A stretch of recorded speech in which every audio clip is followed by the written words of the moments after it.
일본의 도시전설 첫 번째 이야기 사토루군. 공중전화에 10엔을 놓고 자신의 휴대전화에 전화를 건다. 신호가 가면 공중전화의 신호기에서 휴대전화를 향하고 사토루군, 사토루군, 있으시면 와주세요 라고 말한다. 그리고 24시간 내에 사토루군에게서 전화가 걸려온다. 전화를 받으면 사토루군이 지금 있는 위치를 알려준다. 그러한 전화가 몇 번인가 계속 이어지며 사토루군이 자신에게 점점 다가온다. 그리고 마지막으로 전화가 걸려와서 사토루군이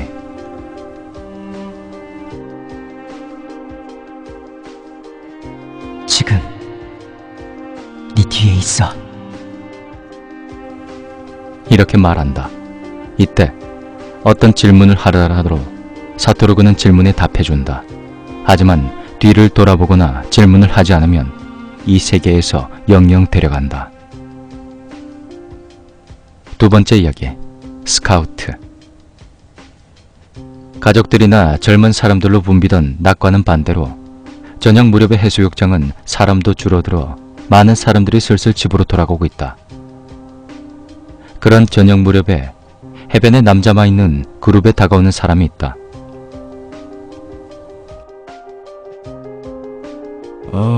저기 AV에 출연해 보시지 않겠습니까?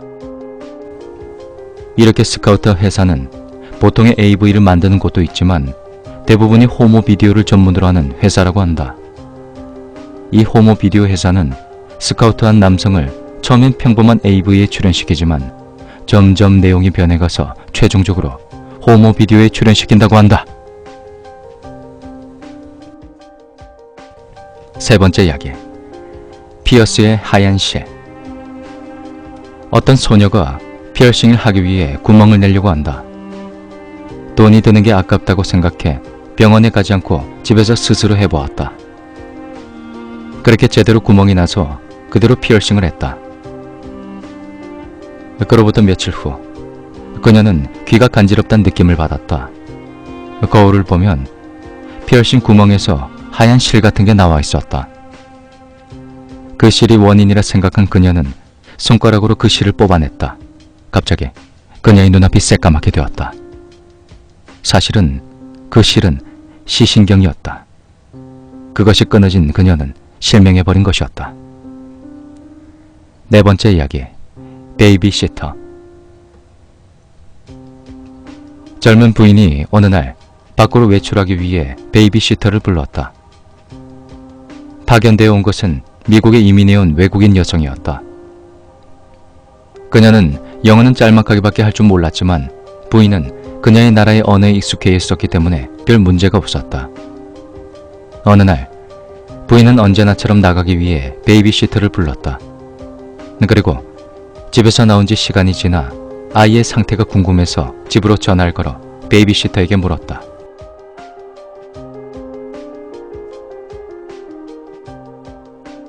지금 자고 있습니다. 베이비시터는 짧은 영어로 그렇게 답했다. 부인은 자신의 손목시계를 보면서 베이비시터의 나라의 언어로 말했다. 그럼 지금 슬슬 깨워주지 않을래요?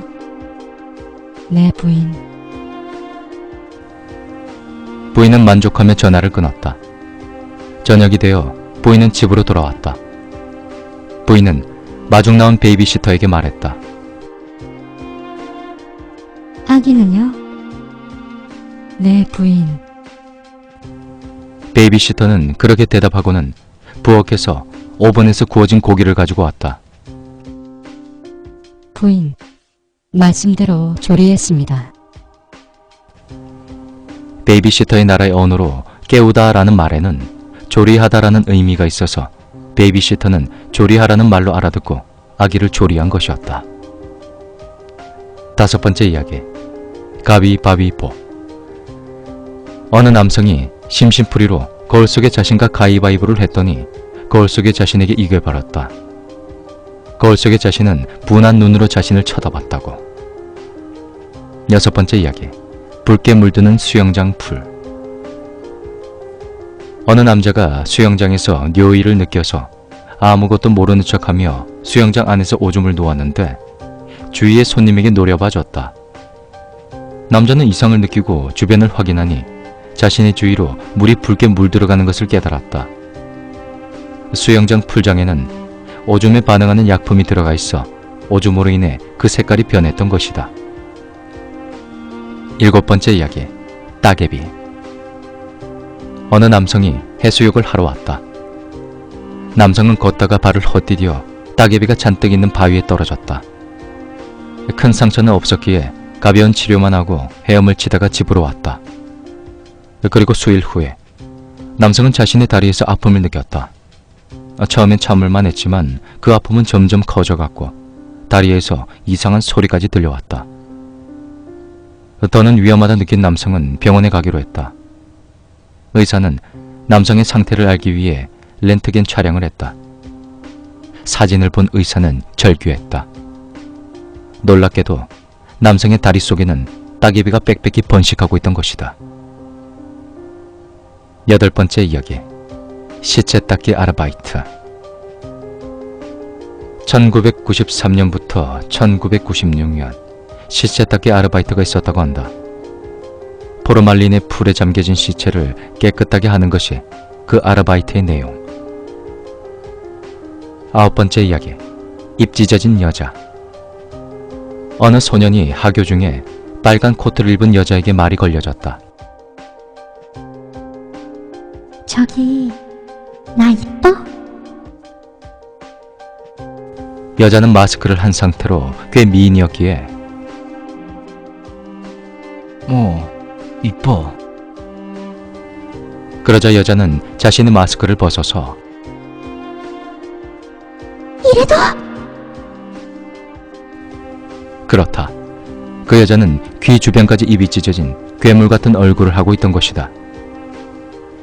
우리나라에서 빨간 마스크로 더 잘 알려진 이야기다.